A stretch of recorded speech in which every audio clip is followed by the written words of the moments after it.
Witajcie! Szwecja to piękny kraj o bogatej kulturze, historii, cudownej naturze oraz miejscach i rzeczach, których nazwy niekoniecznie opisują ich postać czy istotę samą w sobie. Kilka przykładów. Truskawka to po szwedzku jordgubbe, czyli w wolnym tłumaczeniu ziemski dziadek.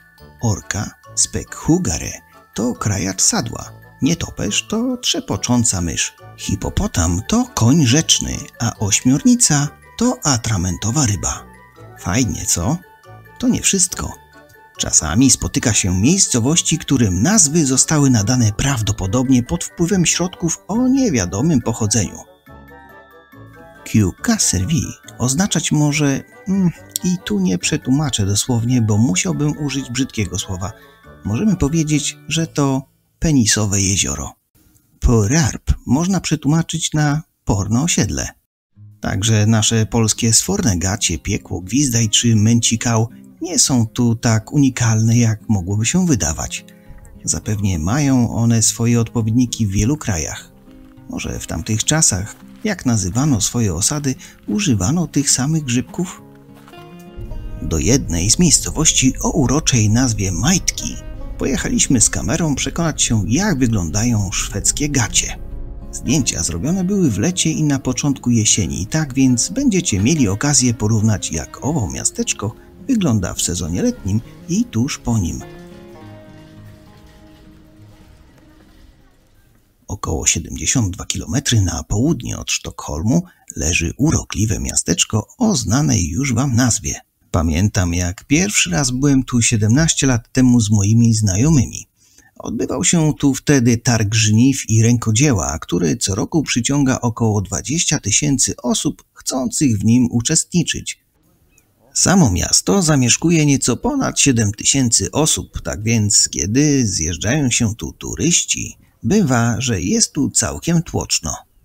Ale to nie jest problem, gdyż i tak przez okres letni miasto tętni życiem turystycznym. Trusa to bardzo popularny nadmorski kurort. Ponadto położenie miasta sprawia, że jest to idealne miejsce do żeglowania. Jest tu kilka przystani, mały port, sporo kawiarni i restauracji oraz oczywiście całe zaplecze hotelarskie. Czuje się tu turystyczny klimat, który przechodzi w sielski krajobraz, gdy jesień puka do drzwi.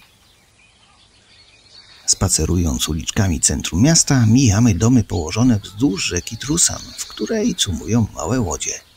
Równolegle do koryta rzeki biegną uliczki ze starą drewnianą zabudową. W tym momencie warto cofnąć się w czasie i wspomnieć o historii miasta. Pierwsza wzmianka o osadzie pochodzi z 1279 roku, ale jako miasto z 1383 roku. Znajdowało się ono wówczas przy obecnym wiejskim kościele, około 5 km na północny zachód od obecnego centrum miasta. Na początku XV wieku miasto było ważnym miejscem handlowym. W 1445 roku Trusa została spalona przez braci Witaliów pod wodzą Eryka Pomorskiego. W 1610 roku miasto otrzymało prawa miejskie. Nowe miasto rozrosło się jako wioska rybacka, a rybołówstwo pozostało jedną z głównych gałęzi przemysłu miasta i aż do II wojny światowej było najważniejszym miastem rybackim na wschodnim wybrzeżu. Podobnie jak wiele innych miast na wybrzeżu Morza Bałtyckiego, Trusa została narażona na spustoszenia rosyjskie. Miasto zostało doszczętnie spalone przez rosyjską flotę odwetową w 1719 roku. Ocalał jedynie kościół miejski w Trusie. Został zbudowany na początku XVIII wieku w stylu karolińskim i jest jednym z niewielu kościołów z XVIII wieku w diecezji Strängnäs.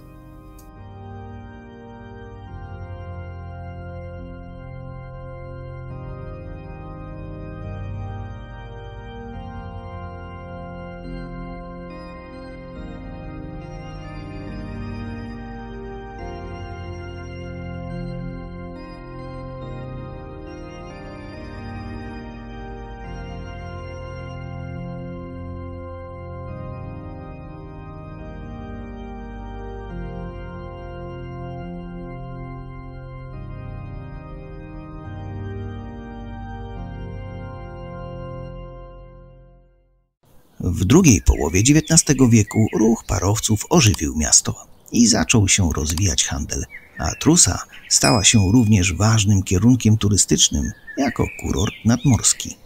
Od lat 30. XX wieku pojawiło się wiele mniejszych gałęzi przemysłu.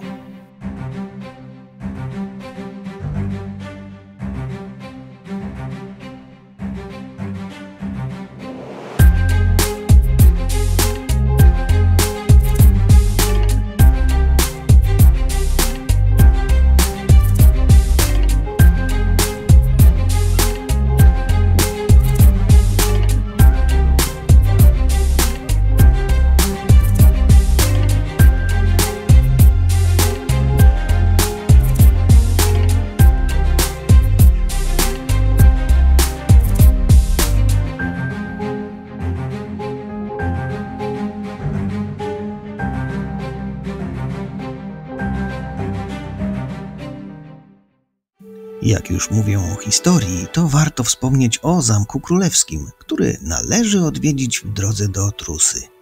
Do majtek jeszcze wrócimy. Zaledwie kilka kilometrów od Trusy znajduje się Tulle Grand Slot z wielkim parkiem, którego początki datuje się na XVII wiek. Jest jednym z najczęściej odwiedzanych zamków królewskich w Szwecji. My jednak nie będziemy wchodzić do środka, gdyż zwiedzanie zamku odbywa się nieregularnie, jedynie w wyznaczonych porach. Pomimo tego warto zobaczyć sam zamek z zewnątrz oraz wszystko to, co wokół zamku się znajduje. Sam teren jest olbrzymi. Poza rezydencją królewską jest tu stajnia, stara palmiarnia, zbudowana w XVIII wieku. Oczywiście kilka innych starych budynków, kawiarnia, stary park, który jest częstym miejscem spacerów okolicznych mieszkańców i kilka ciekawych, ukrytych zakątków. Pierwotny obiekt przypominający zamek powstał z inicjatywy Karla Sture. To nazwisko przewija się w moich filmach bardzo często. Rodzina ta była jedną z najbogatszych i najbardziej wpływowych w Szwecji.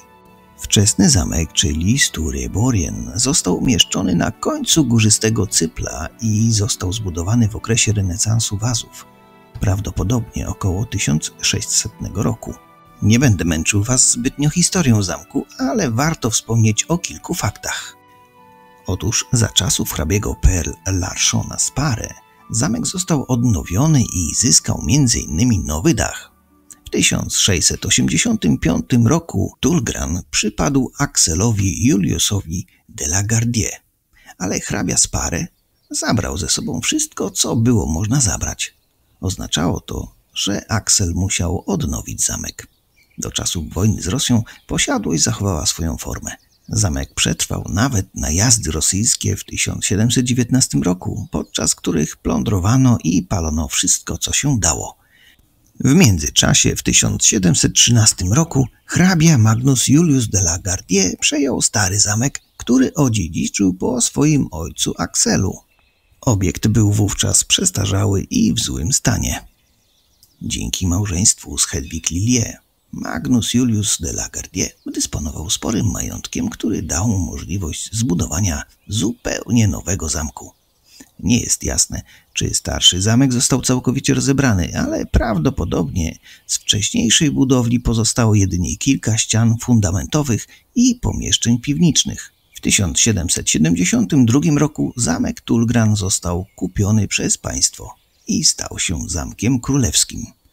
Po śmierci Fryderyka Adolfa zamek został przekazany koronie i stał pusty aż do 1805 roku. Sofia Albertina, czyli siostra Fryderyka, który odszedł w zaświaty, przeniosła się tymczasowo do Tullgran i w 1807 roku otrzymała prawo użytkowania zamku, gdzie następnie spędzała letnie miesiące aż do jej śmierci w 1829 roku. 11 lat wcześniej Riksdag, czyli rząd szwedzki, zdecydował, że po śmierci Sofiny Tullgran zostanie przekazany księciu koronnemu Oskarowi, późniejszemu Oskarowi I. 3 października 1853 roku na zamku wybuchł pożar, który zniszczył m.in. dach. Pamiątką z czasów Oskara I jest przeplatający się szyfr imion króla i królowej nad głównym wejściem.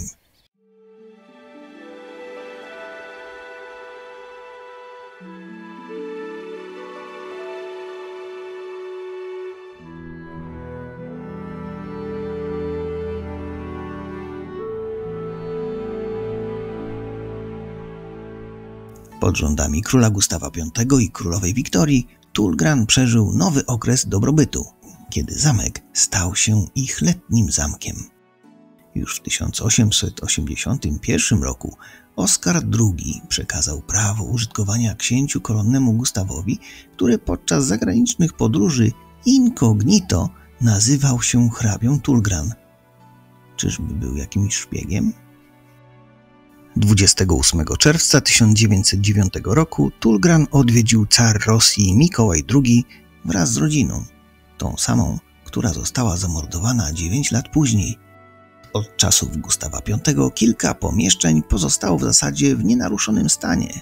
Innym natomiast przywrócono w latach 50. XX wieku ich pierwotny wygląd. Od 1975 roku zamkiem Tullgran zarządza Karol XVI Gustaw i dla niego wybudowano piętro. Jeśli będziecie w pobliżu, warto zajechać również tutaj. Być może uda się wam zwiedzić piękne wnętrza tego pałacu. Wróćmy na moment do majtek, lub jak co niektórzy nazywają tą miejscowość, do końca świata. Jednym z wyjaśnień, dlaczego Trusa jest popularnie nazywana końcem świata, jest to, że we wcześniejszych latach miasto miało tylko jedną drogę dojazdową. Aby tu dojechać, trzeba było zjechać z drogi krajowej i jechać dłuższą, nieutwardzoną drogą do granic miasta. Do chwili obecnej nie ma tu połączenia kolejowego. Nazwa miejscowości Trusa jest starożytna i była nazwą rzeki płynącej z jeziora Silen do morza. Nazwa prawdopodobnie spokrewniona jest ze staronordyckim słowem taur, powolny, niechętny, i odnosi się do spokojnego brzegu rzeki. Mówi się, że innym wyjaśnieniem jest to, że Trusa pochodzi od słowa os, które oznacza otwarcie. Nie wiadomo na pewno, co oznacza tr, czyli tr. Tak więc majtki tak do końca nie są nazwą oznaczającą gacie, choć w luźnym tłumaczeniu tak można powiedzieć.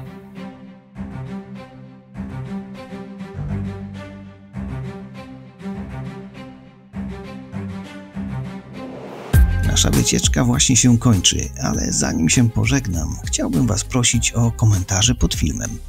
Zrobicie mi wielką przyjemność, jeśli dołączycie do grona subskrybentów i dacie łapkę w górę. Nie zapomnijcie o dzwoneczku, by nie przegapić kolejnych filmów. Tym, którzy wpadli tu przypadkiem, polecam inne filmy na moim kanale. Nie tylko te o moich podróżach po Szwecji. Dziękując za obejrzenie tego filmu do końca, pozdrawiam was wszystkich serdecznie. Do zobaczenia.